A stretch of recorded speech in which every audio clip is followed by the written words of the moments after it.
Het is lekker om saam met jou te kuier. Simonay, voel ek aan die hele oggend na jou luister. Waar sy met al die sê goed vandaan kom. So ons is besig, soos jy gehoor het met hierdie reeks, wat ons nou vanmôre afskop in Doxadeo, ingesluit, Divine Inclusion. En hier is die lekker ding, nê. Die lekker ding is, ek en jy is ingesluit, nie omdat die Bybel my kom insluit het nie. As een wat my kom insluit het, en dit is Jesus. Jy weet, ek het die voorreg gehad om weer so rukkie terug in die FSA te wees, en binne in 'n sekere omgewing beleef ek so dat ouens het 'n geneigtheid om 'n groter verhouding met die woord te hê as met Jesus self. En nou, dis belangrik om 'n verhouding met die woord te hê. Dit is baie belangriker dat jou verhouding vanuit Jesus gebeur. Vanuit Jesus na die woord toe. En ons gaan in hierdie reeks van Romeine, gaan ons met Romeine 5 werk, Romeine 6 en Romeine 8. En ons gaan 3 goed doen uit die boek van Romeine uit, by die reeks ingesluit.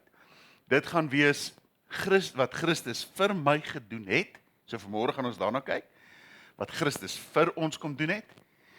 Wat Christus in my doen, Romeine 6, en wat Christus deur my doen, Romeine 8. So hier's 'n lekker reeks wat vir jou lê en wag. Vanmôre se skrifgedeelte is 'n lekker billetjie van 'n skrifgedeelte. En as jy nou vanmôre jou Bybel het of jy het 'n pen en papier, ek dink vanmôre sal 'n goeie tyd wees om 'n bietjie ook 'n nota te vat hier en daar, sodat jy net weer na die tyd kan gaan dink en kan gaan reflekteer, want Paulus skryf hierdie brief, Paulus sou, ek dink hy sou baie goeie prokureur gewees het, want dit voel amper soos 'n prokureur skrywe wat hier aan die gang is. Jy weet, hy het soveel dinamikas in hierdie Romeine 5. So kom ons lees hom, Romeine 5, en ons gaan bietjie vanmôre sak in hom en 'n paar verse lees. Ons gaan begin by vers 12. Daarom, soos deur een mens die sonde in die wêreld gekom het as gevolg van die sonde die dood, so het die dood ook tot alle mense deurgedring, omdat almal gesondig het. Voor die wet was daar reeds sonde in die wêreld. Voor die wet nog daar was daar reeds sonde. Maar as daar nie 'n wet is nie, word sonde nie toegereken nie. Nietemin het die dood van Adam af tot by Moses geheers, ook oor die mense wat nie gesondig het, op dieselfde wyse as wat Adam oortree het nie. Adam is 'n voorbeeld wat heen wys, en dis belangrik, hierdie kan jy so 'n bietjie onderstreep. Adam is 'n voorbeeld wat heen wys na hom wat sou kom. Maar die genadegawe is nie soos die oortreding nie. Want as deur die oortreding van een mens baie gesterf het, die genade van God, ja, die genadegawe wat deur die een mens, Jesus Christus, gekom het, vir baie mense nog soveel oorvloediger geword. En die gawe is nie soos die gevolg van een mens se sonde nie. Want die oordeel oor die een mens se oortreding het tot veroordeling gelei, maar die genadegawe het tot vryspraak van baie oortredings gelei, want as deur die oortreding van die een mens die dood deur daardie een mens begin heers het, sal hulle wat die oorvloed van God se genade ontvang het, ja, die gawe van sy regverdiging, nog soveel eerder deur die een mens, Jesus Christus, in die lewe regeer. Daarom dan, soos daar deur die oortreding van die een mens veroordeling oor alle mense gekom het, so het daar ook deur die een mens se gehoorsame optrede vir alle mense regverdiging tot die lewe gekom. Want soos deur die ongehoorsaamheid van een mens baie mense tot sondaars gemaak is, so ook sal deur die gehoorsaamheid van die een baie mense geregverdig word. Die wet het daarby gekom met die gevolg dat die oortreding toegeneem het. Maar na mate die sonde toegeneem het, het die genade nog soveel oorvloediger geword. Dus, net soos die sonde deur die dood geheers het, sal ook die genade deur die regverdiging heers en tot die ewige lewe lei deur Jesus Christus, ons Here. Nou dis 'n mond vol. Is dit jou pacemaker wat afgegaan het hier langs my? Dankie Karel. Sien jy probeer om oplos. So, hier is die ding. Romeine 5 het twee parallelle. Hy het twee mense wat daar ooreenkomste is, alhoewel hierdie ooreenkomste dui op eintlik verskille. Maar nou tref hy parallelle tussen die eerste Adam, eerste mens, en die ander parallel wat hy tref is Jesus. So dis die eerste belangrike ding wat ons van moet kennis neem. Nou, Paulus kom en dan sê hy, wat belangrik is, as jy hierdie skrifgedeelte lees, is om te verstaan dat Adam was 'n tipe van Jesus gewees. Nou, vers 14, kom ons lees dit weer vers 14, kan ons hom gou op die skerm gooi. Adam is 'n voorbeeld wat heenwys na hom wat sou kom. Daai woordjie voorbeeld in die Grieks is topos, waar ons Afrikaanse woord vandaan kry, tipe. En as so dis die eerste ding wat belangrik is. Adam is 'n tipe van Christus. Nou, daar's 'n klomp voorbeelde in die Bybel wat 'n tipe was van Jesus, 'n tipe van Christus. As ek sê 'n tipe van Christus, dan is dit amper soos 'n skadubeeld. Dis soos jy sien hierdie wat hier gebeur. Jy kyk na Adam en Adam wil vir jou sê, ek skilder eintlik met my lewe 'n prentjie. En ek is besig om hierdie prentjie te skilder, en as jy hierdie prentjie mooi na hierdie prentjie kyk wat ek nou skilder, as jy mooi na dit kyk, gaan jy Jesus self in dit sien. Jy moet kyk, jy moet verder kyk as net wat jy hier sien. Dan sien jy iets groter, iets meer, is 'n skadubeeld, is topos, is 'n tipe van iets groter, iets meer wat sou kom. Kom ek gee jou 'n voorbeeld. Elke keer as jy op 'n huwelikseremonie sit, en daai bruidegom stap in of die bruid stap af om die bruidegom te ontmoet. Elke keer wat dit gebeur, is dit 'n tipe van Jesus Christus. Want Jesus kom dan sê hy is die groot bruidegom. En dan sal 'n dag kom wanneer die bruid en die bruidegom met mekaar een sal word. Dan sal 'n dag kom, so elke keer as daar troue is, wil dit uitroep en sê hierdie is nie 'n grootheid in homself nie, hierdie is great wat hier gebeur, dis wonderlik hierdie huwelik wat ons gaan vier, maar hierdie huwelik wil jou herinner, die groot bruilofsfees is op pad. So in daai opsig is dit 'n tipe, 'n skadubeeld, 'n topos, soos wat die Grieks naam verwys. Nou, in die Ou Testament is daar 'n klomp voorbeelde, kom ons vat een voorbeeld. Josua in die Ou Testament, Josua het 'n Hebreëse naam gekry, sy Hebreëse naam was Joshua. Nou, wat beteken die Here is my redding? Die Here is my redding. Nou, die Grieks,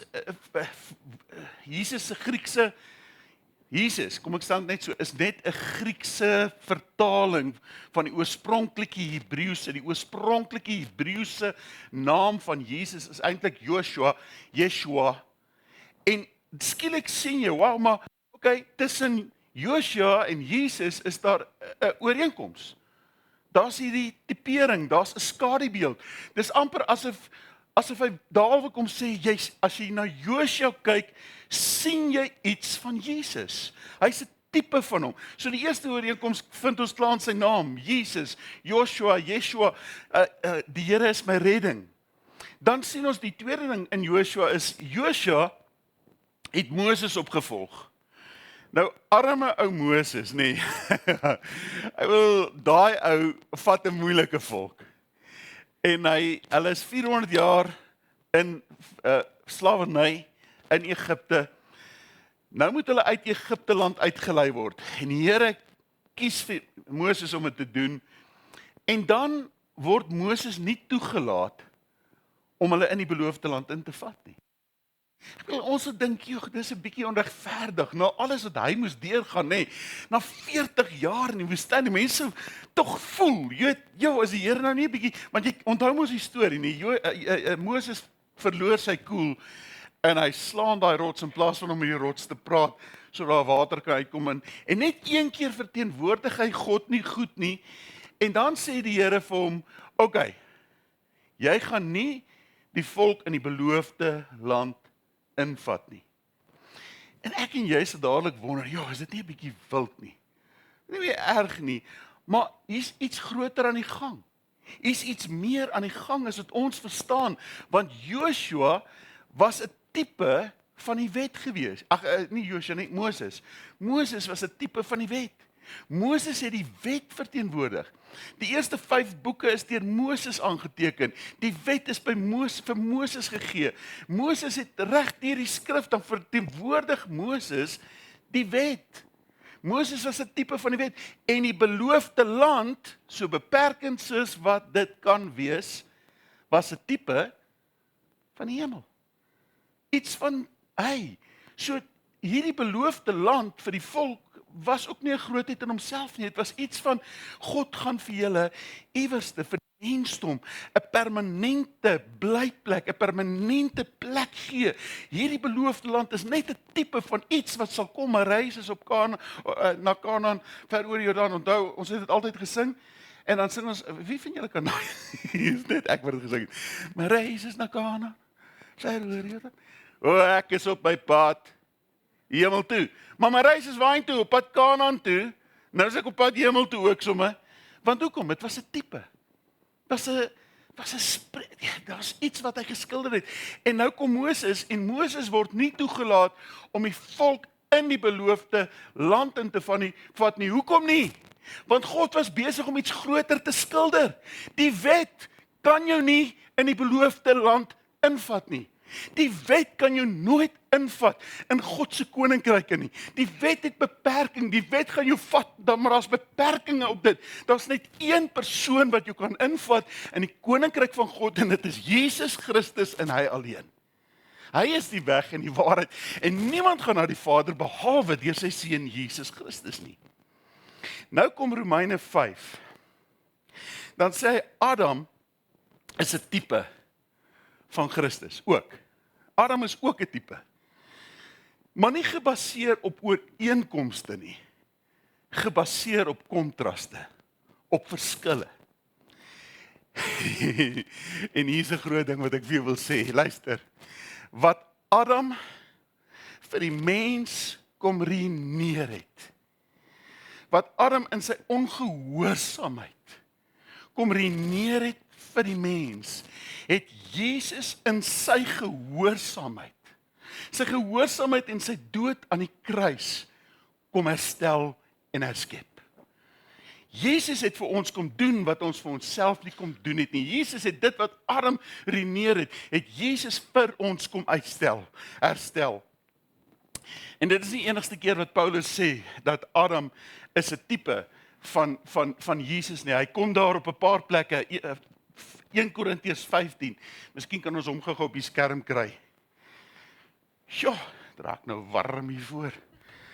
Ons bly in Swawelpoort op 'n plaas en hy so af in 'n so hier so af. En dit is koud daar. Joe. Maar hier voel dit vir my ons raak vinnig warm hier. Vers 5 1 Korintiërs 15:22. Want soos almal deur Adam sterf, so sal almal in Christus lewend gemaak word. Hoor jy die ooreenkomste? Almal sterf in Adam, maar almal lewe in Christus.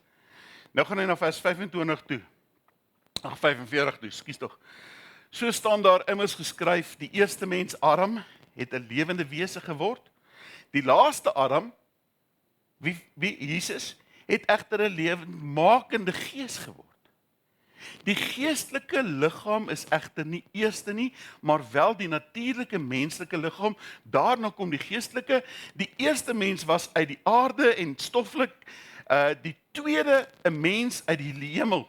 Soos die aardse mens is ook soos ook die aardse mense.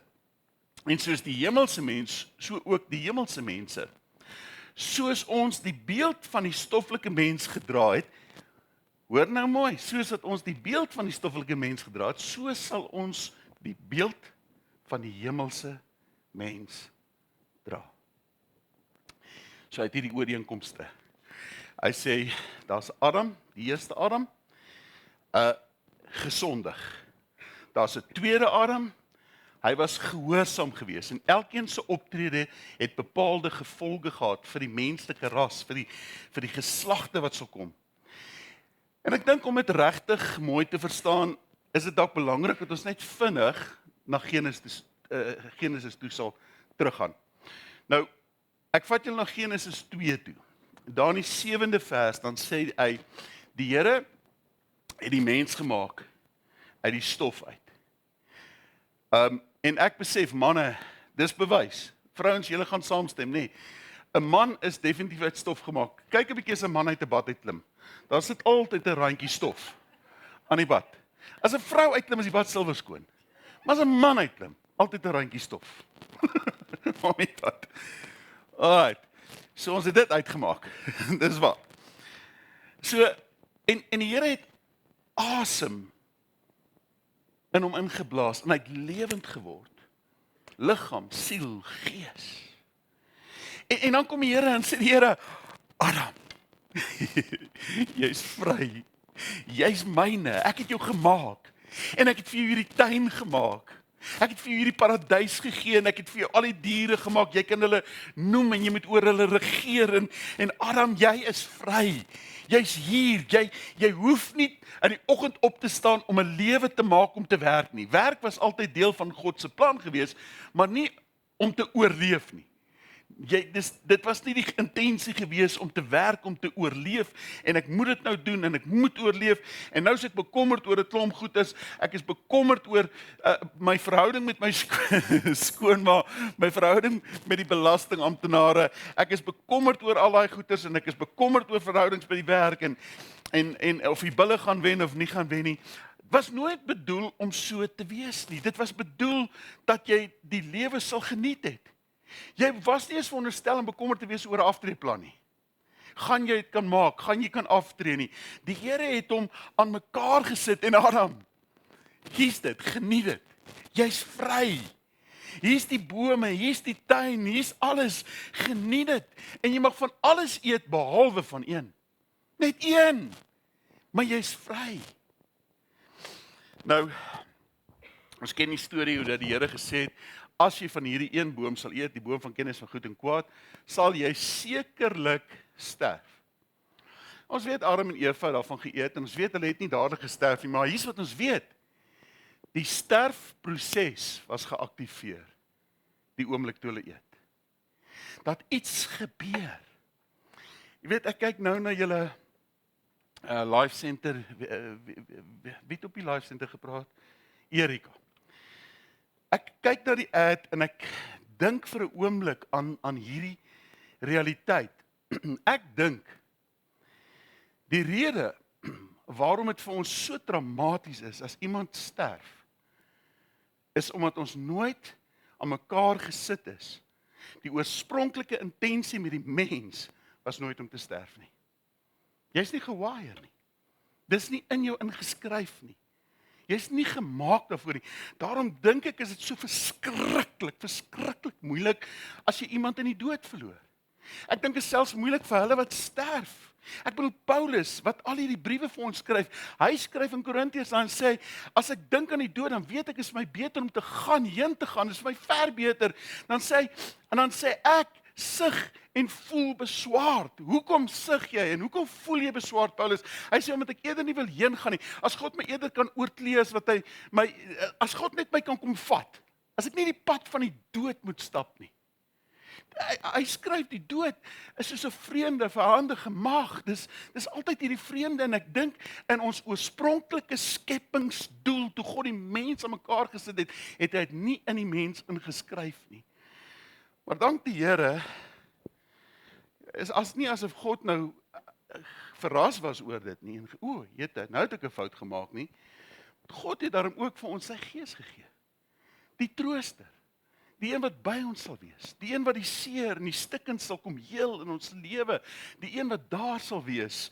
En dan sê hy, en as gevolg van hierdie realiteit treur ons nie soos hulle wat nie hoop het nie. Ons treur nou met hoop. OK, dis 'n preek op sy eie. Kom ons gaan aan. So miskien 'n vraag, hoekom het God gesê van al die bome mag jy eet, maar van hierdie een mag jy nie eet nie? Hoekom sou die Here dit doen? Hoekom sou die Here dit nie net uitlos en sê ag nee man, ons gaan nou nie eens dit moeilik maak nie ons. En ek dink is dat die oomblik toe God die mens gemaak het, hoor jy hoe hy sê, kom ons maak die mens na ons beeld en ons gelykenis. En die oomblik as God sê dat sy beeld en gelykenis beteken dit dat daar iets van 'n vrye wil is. Jy is nie soos 'n robot om mekaar gesit wat op die instruksies van 'n knoppie gaan uitvoering gee aan alles wat gebeur nie. Skielik word liefde en gehoorsaamheid en om God te volg word 'n keuse. Want God maak die mens na sy beeld en gelykenis om te wees soos hy sou wil is. En daar's 'n risiko. Die risiko is dat ons kan kies om hom nie gehoorsaam te wees nie, wat Adam en Eva gekies het. Om nie die pad te stap nie. En ons ken die storie, Eva is later geskep, gemaak, en die bose kom en hy verlei vir Eva met een van die oudste versoekinge, en weet jy wanneer die duiwel op sy gevaarlikste is hy kom en hy lyk soos 'n engel van die lig. Kan ek vir jou sê, die duiwel kom altyd met 'n leuen wat baie naby is aan die waarheid. Dis baie naby aan die waarheid, met alles, altyd.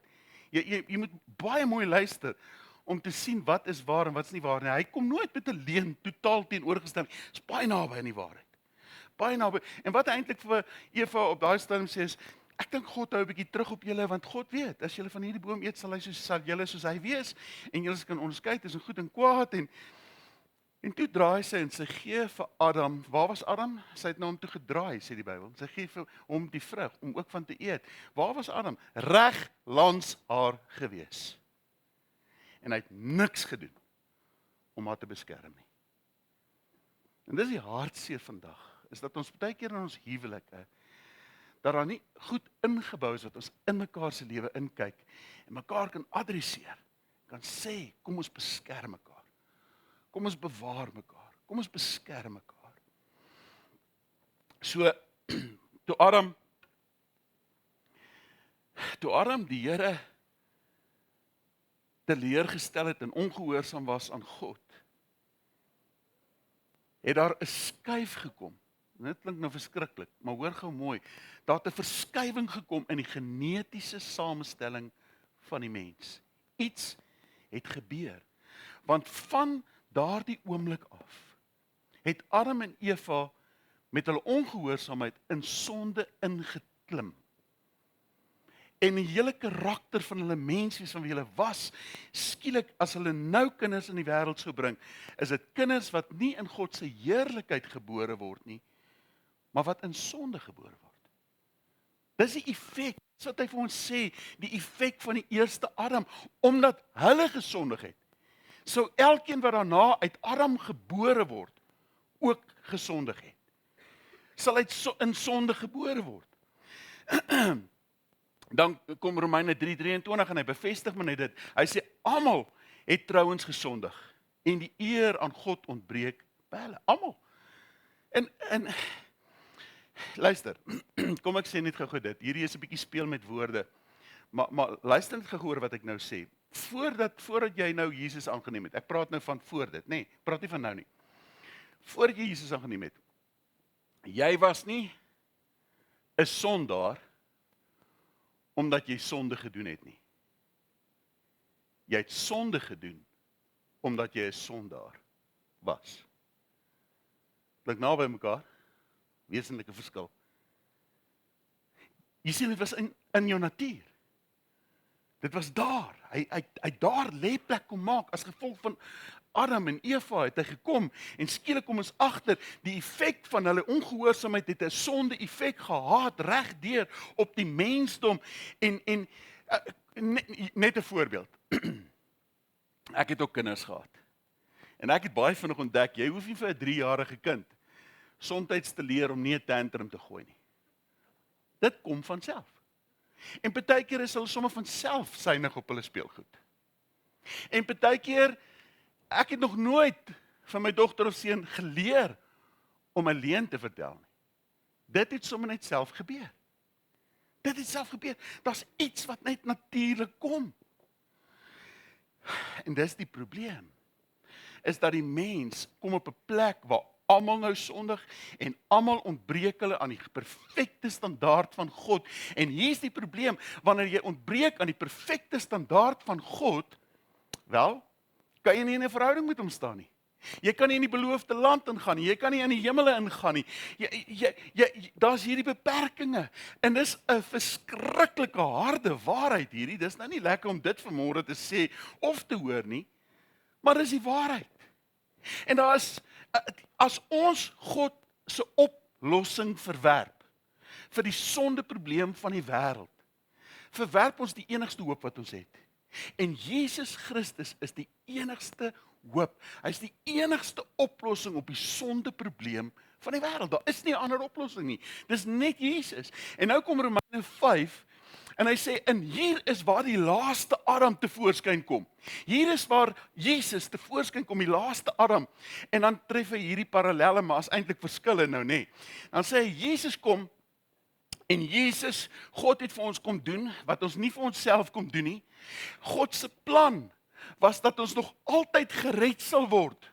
Deurdat Jesus sy lewe sal aflê, hy wat geen sonde geken het, sonde gedoen het, sonde bedink het nie, dat hy die sondelas van die wêreld op hom sou neem en deur die sterwe van hierdie een mens, Jesus, dat die hele wêreld redding kan ontvang. Soos wat Adam sonde ingedra het, so kom Jesus en dra genade en geregtigheid in. Jesus is die oplossing van die probleem. Hy het gekom om te red en te soek die wat verlore is, sê die skrif. Wat Adam kom ruïneer het in die tuin van Eden, het Jesus kom herstel op die kruis op Golgotha. Nou kom hy, en dan tref hy hierdie ooreenkomste, vers 12, nee, dan sê hy, almal, as gevolg van almal, Adam het almal sondaars geword. Maar as gevolg van Jesus het almal tot geregtigheid gekom. Kom ons lees vers 12. Daarom, soos deur een mens, die sonde in die wêreld gekom het. En as gevolg van die sonde die dood, so het die dood ook tot alle mense deurgedring, omdat almal gesondig het. Dan hoor nou die oplossing, vers 17. Want as deur die oortreding van die een mens, die dood deur daardie een mens begin heers het, as gevolg van Adam, as die dood as gevolg van hom begin heers het, sal hulle wat die oorvloed van God se genade, genade ontvang het, ja, die gawe van sy regverdiging, nog soveel eerder deur die een mens, Jesus Christus, in die lewe regeer. En dis al in hierdie lewe. Nie net eendag nie. 'n ander vertaling sê veel meer sal hy in hierdie lewe regeer. Hy sê luister, hier is die implikasie. Adam het die sonde in die wêreld gedra. Christus het kom sterf want hy het genade, die oorvloed van genade ingedra. Hy sê en die implikasie van Christus se sterwe is veel groter as die implikasie van Adam en Eva. Dink 'n bietjie oor dit. God sê die implikasie van Jesus se sterwe is baie meer, is groter, wanneer dit kom by die storie van die mensdom wat geskryf is vir die pad vorentoe. Veel groter, dit wat Christus gedoen het, as dit wat Adam en Eva gedoen het. Dan sê hy, oordeel het Adam gevolg. As gevolg van Adam, oordeel. Op die hake van dit was oordeel. Maar Jesus, op die hake van dit wat Jesus gedoen het, was daar redding gewees. En hy sê, en dit was 'n geskenk gewees. In hierdie gedeelte van Romeine 5 sê hy 6 keer geskenk, geskenk, geskenk, geskenk. Is asof hy vir jou wil sê, jy sal dit nooit kan verdien nie. Daar's niks wat jy kan doen om God se redding te verdien het nie. God se redding is 'n geskenk en dit het op die hakke van Jesus se sterwe aan die kruis gekom. Dis hoe dit gekom het. 'n Geskenk van genade. Vers 18, as ons hom dalk op die skerm kan kry. Daarom dan, soos daardeur die oortreding van een mens veroordeling oor alle mense gekom het, so het daar ook deur die een mens se gehoorsame optrede vir alle mense regverdiging tot die lewe gekom. En dan gaan hy weer 'n keer en dan praat hy weer en sê daar was Adam se ongehoorsaamheid het gemaak dat baie sondaars geword het. Maar Jesus se gehoorsaamheid het gemaak dat baie geregverdig was, vers 19. Want soos deur die ongehoorsaamheid van een mens baie mense tot sondaars gemaak is, so ook sal deur die gehoorsaamheid van die een baie mense geregverdig word.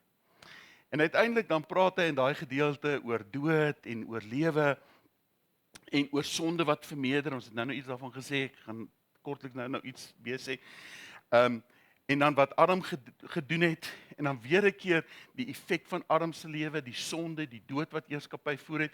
En dan sê hy, maar Jesus Christus het gekom, en skielik voer die dood nie meer heerskappy nie. Genade het vermeerder, genade het groter geword, vers 20. Die wet het daarby gekom, met die gevolg dat die oortredinge toegeneem het. Nou laat ek dit net vinnig verduidelik. Die sonde het nie skielik meer geword om in die wet bygekom het nie. Hy sê almal het in elk geval, daar was generasies voor die wet ingekom het. Nee, die wet het eers baie jare later gekom. Daai mense wat is ook in sonde gebore na Adam en Eva. Die sonde effek was op hulle ook gewees. Maar toe kom die wet. En as jy Romeine 7 lees, dan sê hy, die wet het 3 goed gedoen. Die wet het vir jou eerstens kom wys wat sonde is, hy het vir jou kom sê wat sonde is, en hy het sonde kom uitwys in jou lewe. Dit was soos 'n spotlight wat skielik nou die sonde in jou lewe kom wys het, en hy het vir jou derdens kom sê jy het 'n redder nodig. Dit is die 3 goed wat die wet gedoen het. Romeine 7.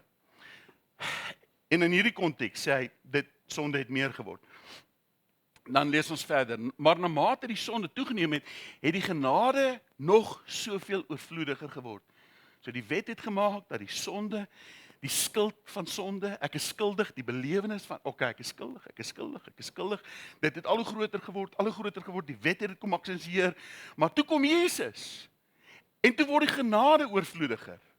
Vers 21, dus, net soos die sonde deur die dood geheers het, sal ook die genade deur die regverdiging heers en tot die ewige lewe lei deur Jesus Christus ons se Here.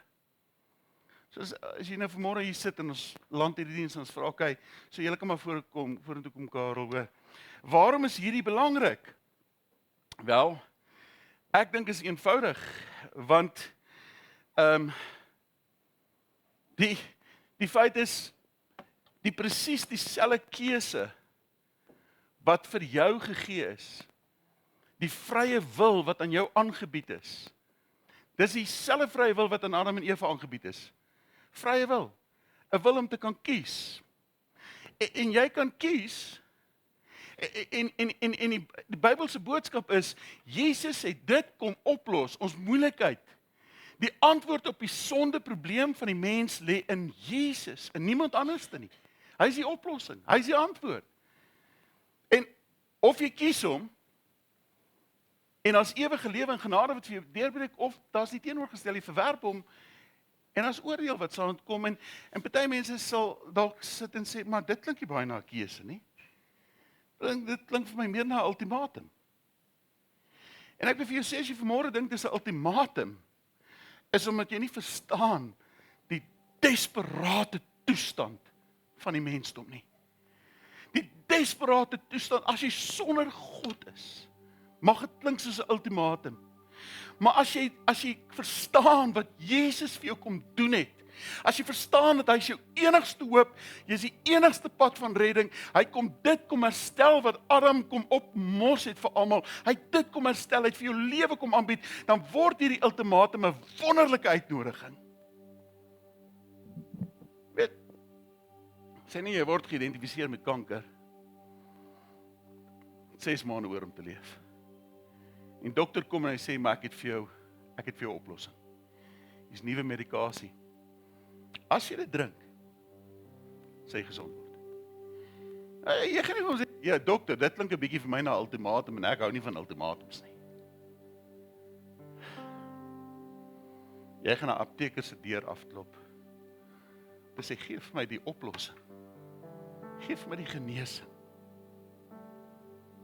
As jy verstaan hoe desperaat die mensdom sonder God is, word die boodskap van die kruis nie 'n ultimatum nie. Dit word die wonderlikste, grootste, genadigste uitnodiging van jou lewe. Kan vir jou lewe gee. Kan vir jou sin gee, kan vir jou betekenis gee. Kom na my toe. En ek sal vir jou nuwe lewe gee. Ek sal jou red. Ek sal alles in jou lewe verander. Terloops, jy weet, baie keer dink ons sê mos baie keer, want dit klink so mooi, nê? Ek wil net vir jou sê, wees net versigtig ook op hierdie woorde. Dit klink so mooi, maar 'n stuk van jou identiteit word gesteel. Ek is oortuig daarvan, 'n stuk van ons identiteit word gesteel, van ons posisionering in Christus word gesteel. En vir jare lank het ek dit ook gesê, totdat ek besef het, maar ek kan dit nie meer sê nie. Ons sê baie keer woorde, en miskien gaan ek nou ouens kwaad maak, en as ek jou kwaad maak, kom ons praat daaroor. En dan is dit dalk goed as ek jou so 'n bietjie kwaad maak. Ons sê, want dit klink baie mooi. Ag, jy weet, ek is maar net 'n sondaar, gered uit genade. Jy was 'n sondaar, gered uit genade. Want Jesus het sy lewe gegee om jou uit Adam uit te haal en jou in Christus te sit. Jy was 'n sondaar, gered uit genade. Daar's 'n groot verskil. Skielik is my identiteit iets anderste. Ek dink anderste. Ek dink nie meer aan myself, ag, ek is nou maar net 'n sondaar, gered uit genade. Ek dink nou aan, nee, ek is in hom. Alles het nuut geword, alles het verander. Ek is uit Adam uit, ek is nou in Christus. Ek leef in en deur hom. Hy het in my kom woning maak. Ek is in hom, hy's in my. Hy's die wynstok, ek is die randjie. Hy's in my en ek in hom. Nou skielik leef ek met 'n ander oortuiging in die lewe. Ek skielik terwyl ek hier staan, gisterand toe lê ek. En ek kry hierdie beeld in die Heilige Gees in 'n oomblik herinner my weer aan hierdie beeld. So ek weet nie vir wie dit nou gaan betekenis hê nie. Ek, as jy my nou gaan leer ken, is verskriklik lief vir diere. Ek gaan jag af en toe, maar ek bid so, ag Here, asseblief, eerste skoot mors dood. Geen lyding nie, asseblief Here.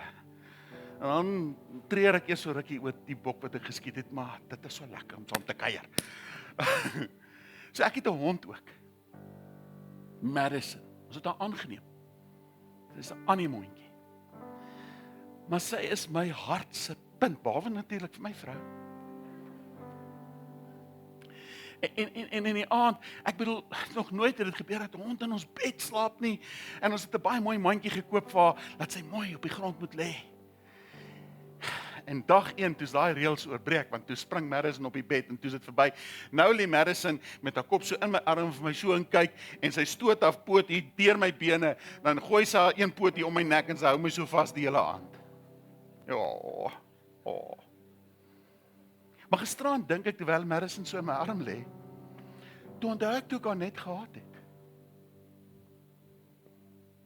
En ek klim af op 'n stadium by kantore en ons is op pad iewers heen. Het was laat in die aand, was by ons vorige gemeente en jy het ingery in 'n sekuriteitskompleks, maar dan was daar hekke gewees ver en sy klim uit en skielik is sy onseker, want ek het haar nou net aangeneem. Sy is onseker van die verhouding. En ek sien hoe sy nie weet of sy na my toe moet kom of nie moet kom nie, en daar begin sy na die hek se kant toe stap, en ek besef as sy by die hek uit is sy weg. Nou roep ek haar, en sy is al hoe meer bang, en die sterkie tussen die bene, en sy loop weg van my af, en daar is 'n onsekerheid van die verhouding.